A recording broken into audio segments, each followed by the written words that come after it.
do you have what it takes? I put that out there because if you thought that question was going to go away when you hit 40 and it didn't, if you thought that question was going to go away when you graduated high school and it didn't, if you thought that question was going to go away when you got married and it didn't, now I want to say that over your life today, whether you believe it or not, that what God has purposed for you to accomplish is too important for you to leave your issues unconfronted. Sometimes you've got to take a stand for what you know God has called you to do. And sometimes that means standing against what others say, and sometimes that means taking a stand within yourself against yourself. Those negative influences are choking out and they're limiting your life. Who you choose to surround yourself with, the environment you decide to plant yourself in has the potential to limit you or unlock you. You are now a composite of everything you've been saying. Change your words and you'll begin to change your life. If you want to become something different, change what you are confessing. Change what you are saying. Words change the atmosphere of your life. Maybe there's some relatives in your life who tell you why you'll never break that addiction, why you'll never be successful. Listen, these relationships, they may be keeping you from flourishing and becoming all God wants you to be. Your current situation is not in charge of your future destination. Get your hopes up, start believing, start expecting. Expectation means to live life with an anticipation that I'm believing for more. It's time to raise your expectation. This word expectation, it is the ingredient of faith. We all go through things that are unfair. People that do us wrong, the company let us go, came down with an illness.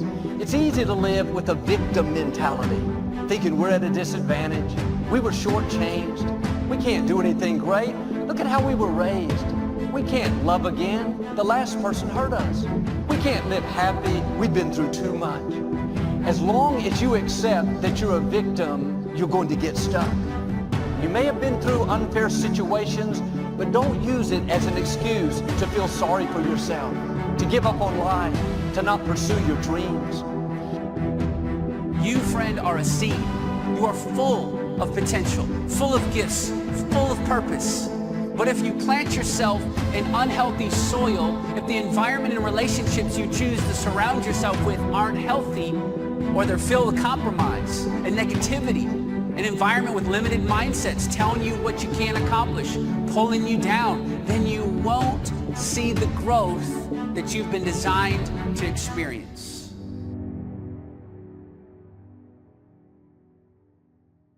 What's most important is just keep focused and allowing yourself to be fueled by your faith. Yes, your faith is a down payment on your future. Focus on your faith, not your problems. Focus on your faith, not your bills. Focus on keeping yourself strong, living yourself and living from the inside out.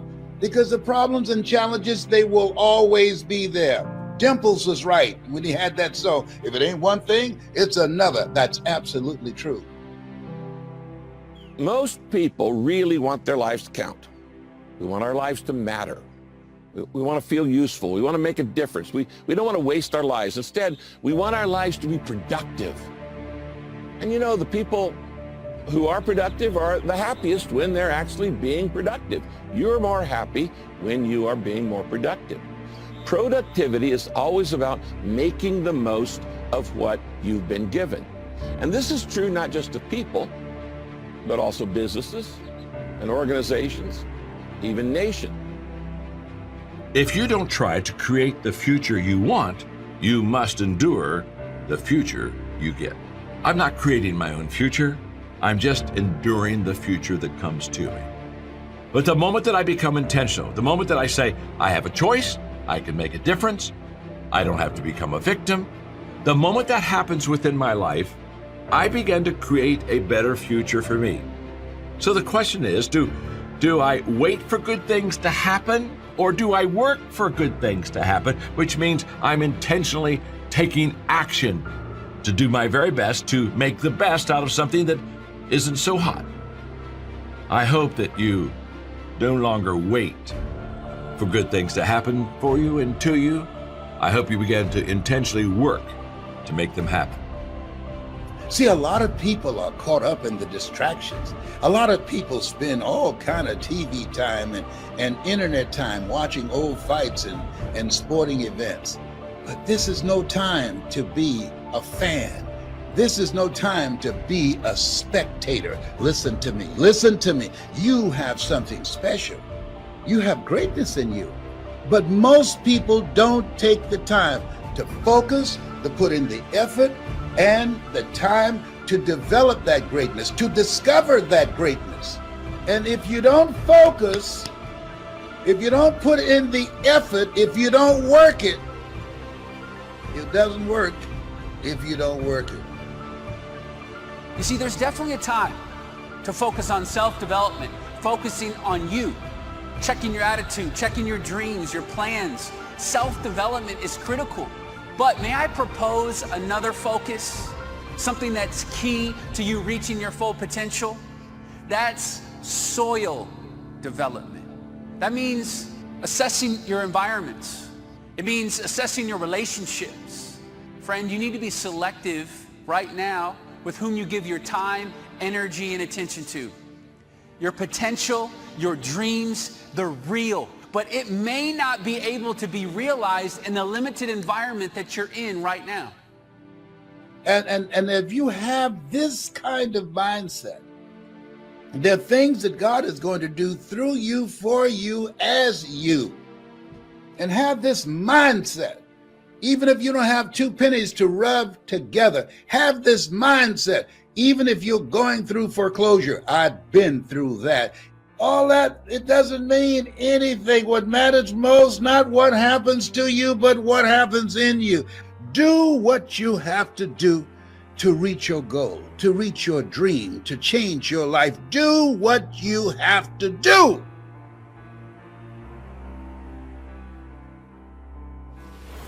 Listen to me.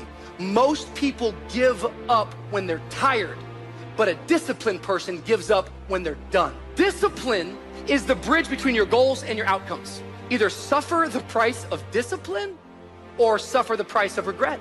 Inspiration gets you going, but it's discipline that keeps you growing. Lay a disciplinary structure on yourself. Get the chaos in check, and then you can move towards a state that's freer. It's discipline first. Like, look, if you're going to become a concert pianist, there's going to be several thousand hours of extraordinarily disciplined practice. That's the imposition of order on your potential, let's say. But what comes out of that is a much grander freedom. What is preventing most people from moving in the direction that they want to move is a lack of discipline. And no one wants to hear that answer. It's the harshest answer. It's not cool. It's not good clickbait. Because the reason it's not good clickbait is because, well, you can put this as clickbait, the one reason most people don't succeed, right? But then as soon as you click on that clickbait and then it says discipline, they don't even read it because they don't want to hear it. It's what they actually, when they see that word discipline, it's actually a slap in the face because they know it's true, right? If you want to make progress in your life, you got to have discipline. Mm-hmm. That's how you get there. Discipline is the root of all good qualities. Change is inevitable. So here's what's going to happen. No matter what's going on in your life, it's not permanent. Everything is going to change. So there's two things you can do with change. You can react to it or you can participate in it. So if you keep waiting around, you're going to have to react to the change. And now you're behind. But if you participate in the change, if you know the job you have is not going to last forever. I'm just telling you, COVID proved that already. So what you got to start doing is you got to start anticipating that it's going to change and just start living your life with the preparation for change. No matter what you're doing, you could be doing more. Remember that. It's 24 hours in a day. You got to use as many of those hours to prepare stability for yourself as you can. If you have any dreams of being rich, you cannot sleep 8 hours a day. It's only 24 hours in a day. If you sleep 8 hours, that's a third of your life. How can you cannot be asleep a third of your life and become successful. You can't. You know, we kind of have this idea that you have a certain delightful, wonderful, positive freedom as a child, and then that's given up as you approach adulthood. But the truth of the matter is that you have a lot of potential as a child, but none of that is capable of manifesting itself as freedom before you become disciplined. And discipline is a matter of the imposition of order, and the order is necessary, especially for people who are hopeless and nihilistic. And lots of people are hopeless and nihilistic, way more people than you think. And part of that is because no one's ever really encouraged them. Where there is no vision, the people perish. So the key to your life is finding a vision that imposes discipline on you. Now, one thing I want to straighten out, big time. Discipline is not punishment. It's not. Discipline is training. That's all it is. If you change your mind, your mindset, and really focus it on what discipline really is, you start to welcome discipline. You welcome self-discipline into your life. Here's the clue. Make rest a necessity, not an objective. The objective of life is not to rest. The objective of life is to act. Think of more disciplines. Think of more ways and means in which to use your own wisdom and your own philosophy, and use your own attitude, your own faith, your own courage, your own commitment, your own desires, your own excitement. Invest it, invest it, invest it, invest it in discipline so that it's not wasted. The smallest of discipline. Thereby transform your life. Join the 5%, join the 10%, join the 3%. If you don't do that, if you get up and you just have no discipline whatsoever, you get no value of anything. Your diets don't work when you don't do them. Exercise doesn't work when you don't do them. But most of the people have some experiences that they want to shift. And once you shift those things, your whole life changes. But life is constant growth. My life isn't here because I went to one seminar one time and now my life is fit for life. I work out, I train my mind, I train my body. It becomes a lifestyle. I do think that and it's not just in sport, but with other things, I do believe that the more you repeat certain things, whether it is writing, working on your, whether it's cursive letters or whatever it is, like when you work on something and you keep doing it over and over, it's inevitable that it will get better. And by that, you're creating this feeling of repetition, which leads to discipline. Like, you can do it over and over again. If discipline comes from somewhere else, it's very, very hard to remain consistent because you tend to resist.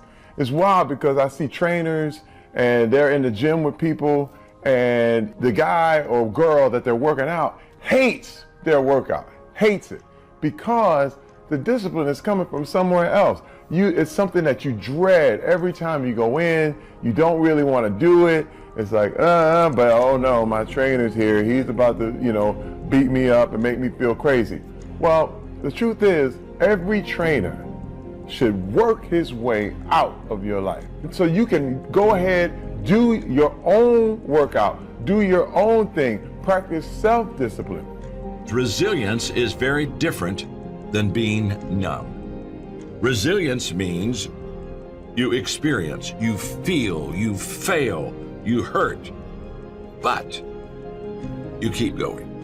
When we are hit by a crisis, people that just kind of go numb, which basically means that I feel nothing, I'm not learning, I'm kind of like not even living, and that makes us a victim.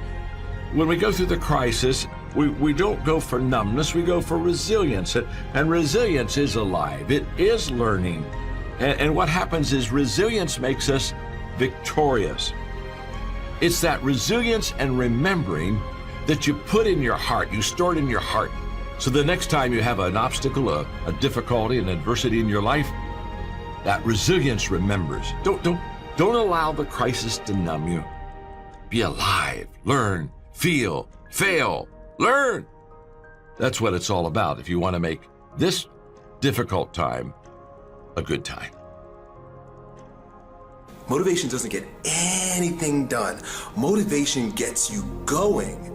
Discipline, commitment, strong habits is what gets things done. Motivation is just a feeling. Grounded action is what gets things done. So here's my invitation to you. The next time you feel motivated, don't do anything grand and exciting or set any lofty expectations for yourself to like stay that way or whatever the case may be. Get a pad and paper and write down 1 or 2 things that you're going to commit to doing every single day, no matter what. You're gonna use that motivation to build a machine for yourself. No matter how pessimistic, no matter how negative it looks today, you're going to come back. It's a time of the comeback. It's time to get up off the mat.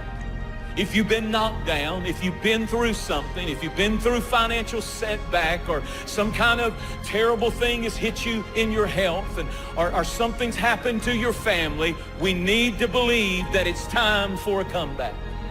It's no time to quit. It's no time to give up. It's no time to moan and groan. It's a time of the comeback.